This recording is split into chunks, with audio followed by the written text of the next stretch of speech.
Welcome back to another interesting tutorial about Facebook Messenger privacy safety setting. And in this video, I'll show you how to keep your Messenger safe and improve the security of your Facebook Messenger app. Let me show you how.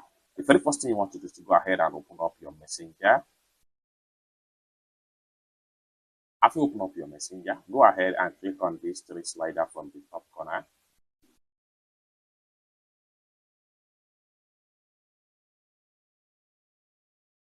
Go ahead and click on settings. Scroll down right here until you get to privacy and safety. Click on that. Now you are here. Protect your account. Click on start right here. So I'm going to click on here to start.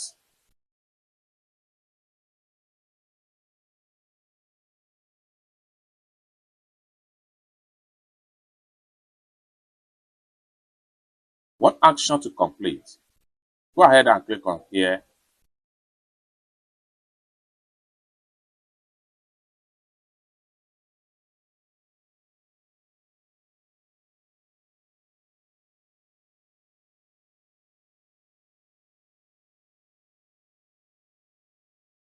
Now you are all set. It's that simple.